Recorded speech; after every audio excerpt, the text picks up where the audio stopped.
दोस्तों, ऑपरेशन सिंदूर से पाकिस्तान को बहुत सारे फायदे हुए हैं या उसने उसको बहुत सारे फायदों में तब्दील कर लिया है। हम सब जानते हैं कि किस तरह से उसने अपनी कूटनीति के जरिए अंतर्राष्ट्रीय स्तर पर अपनी स्वीकारोक्ति बढ़ा ली, अमेरिका को अपने फेवर में कर लिया, सऊदी अरब के साथ डील कर ली, चीन के साथ तो उसका पुराना संबंध है ही, रूस के साथ अपना संबंध बेहतर बना रहा है और अंतर्राष्ट्रीय जगत में एक जो आतंकवाद को समर्थन देने या सहयोग देने की का आरोप उस पर लगता रहा है, वो अगर खत्म नहीं हुआ है तो कमजोर जरूर पड़ा है। तो इस लिहाज से पाकिस्तान ने अपनी छवि को काफी बेहतर भी बना लिया है। लेकिन अब एक और फायदा वो उठाने जा रहा है और वो फायदा है फाइटर जेट्स के निर्यात को लेकर, फाइटर जेट्स को बेचने को लेकर। जी हाँ, हम आप थोड़ा आश्चर्यचकित होंगे कि जहां भारत अभी तक ऐसे विमान नहीं बना पाया है या विमान बना रहा है तो वो अंतर्राष्ट्रीय बाजार में उन्हें बेचने के लिए नहीं उतर पाया है। लेकिन पाकिस्तान अब अपने विमान बेचने की न केवल बात कर रहा है बल्कि कह रहा है कि वो अपने JF-17 थंडर को बेचकर ऐसी स्थिति में पहुंच सकता है जहां 6 महीने बाद उसे IMF इंटरनेशनल मॉनेटरी फंड मुद्रा कोष से बेल आउट पैकेज की जरूरत ही नहीं रह जाएगी। तो ये अगर होता है, होगा कि नहीं इस पर मैं अभी आगे बात करूंगा, लेकिन अगर हो जाए तो पाकिस्तान के लिए बहुत बड़ी राहत हो सकती है। अब सवाल उठता है कि पाकिस्तान JF-17 थर्डन बना कैसे रहा है। एक टेक्निक के मामले में, टेक्नोलॉजी के मामले में इतना आगे कभी नहीं था कि भारत को भी पछाड़ दे, इस मामले में भारत से आगे निकल जाए। लेकिन चूंकि ऑपरेशन सिंदूर में JF-17 थंडर का परफॉर्मेंस अच्छा रहा है पाकिस्तान के मुताबिक और कई और रक्षा विशेषज्ञों के मुताबिक, उसने अच्छा परफॉर्म किया है और प्रूव कर दिया है कि वो युद्ध में किसी भी देश के लिए फायदेमंद हो सकता है। तो JF-17 को वो बेचने में लगा है और कई डील भी हो गई हैं।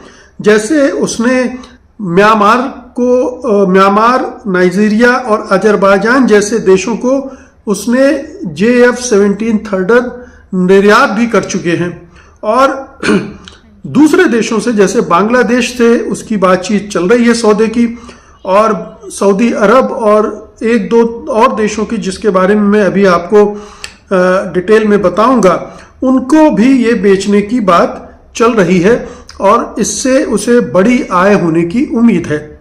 ये जो JF-17 थंडर विमान है दरअसल पाकिस्तान बना रहा है चीन के सहयोग से। पाकिस्तान एरोनॉटिकल कॉम्प्लेक्स में ये बनाया जाता है पाकिस्तान में, और पाकिस्तान और चीन के ये जो ज्वाइंट डेवलपमेंट है उसका नतीजा है। इसमें जो चीन की कंपनी है चेंगडू एयरक्राफ्ट कारपोरेशन, उसकी तकनीक और कंपोनेंट्स इसमें इस्तेमाल हो रहे हैं। ज़्यादातर जो उसके इंजन हैं, एवियोनिक्स है और जो दूसरे महत्वपूर्ण हिस्से हैं वो चीन से आते हैं, पाकिस्तान में केवल असेंबल होते हैं। तो ये कह सकते हैं कि चीनी तकनीक से ये निर्मित विमान है, लेकिन पूरी तरह से चीनी विमान भी आप नहीं कह सकते हैं। आप ये कह सकते हैं जैसे हमारे प्रधानमंत्री दावा करते हैं कि हम मोबाइल बनाने लगे हैं और दुनिया भर में निर्यात कर रहे हैं, तो दरअसल मोबाइल के सारे कंपोनेंट चीन से आते हैं। हम केवल असेंबल करते हैं, अपना ठप्पा लगाते हैं और फिर दुनिया में बेचते हैं और ये दावा करते हैं कि मोबाइल बनाने बेचने में भारत अग्रणी देश बन गया है।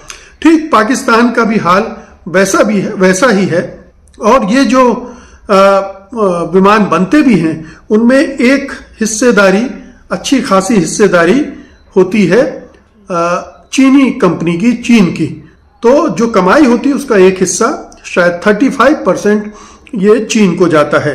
तो ये तो एक तस्वीर हो गई कि चीन की टेक्नोलॉजी के बूते पर पाकिस्तान अब एक ऐसे मुकाम पर पहुंच रहा है और ऑपरेशन सिंदूर में उसने इन फाइटर जेट्स का इस्तेमाल किया और ये दावा कर रहा है कि ये बहुत काबिल, कामयाब फाइटर जेट्स हैं और इनको बेचने में कामयाब भी हो रहा है।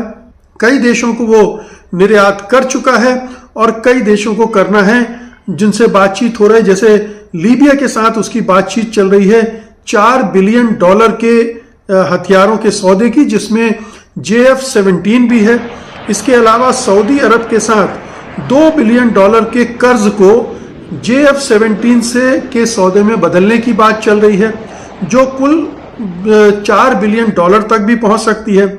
इसी तरह से UAE के साथ, यूनाइटेड अरब अमीरात के साथ भी कर्ज को JF-17 के बदले में, यानी एक डील हो रही है जिसमें हम JF-17 आपको देंगे, आप उसके बदले में हमारा कर्ज माफ कर देंगे, कम कर देंगे।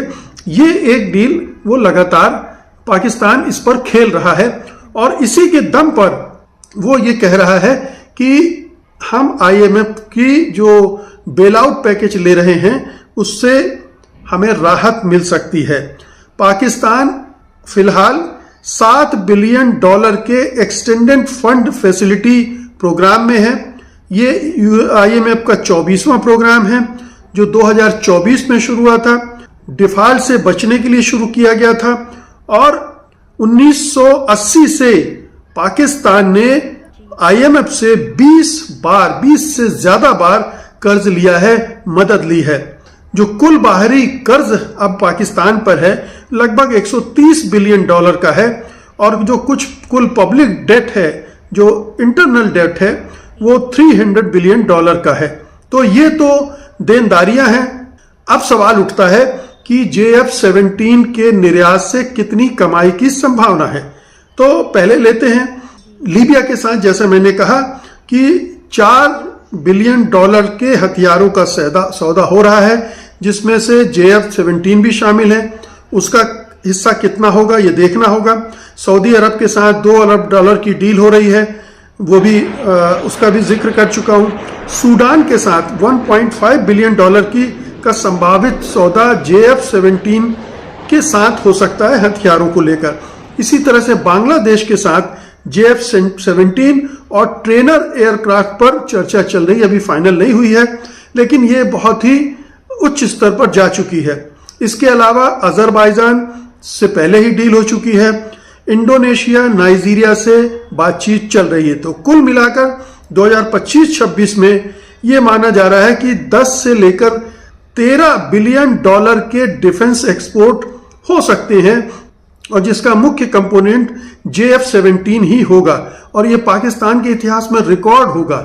ऑपरेशन सिंदूर का यह फॉल आउट भी है कि ऑपरेशन सिंदूर के बाद पाकिस्तान की डिफेंस इंडस्ट्री इतने आगे तक बढ़कर सौदे कर रही है।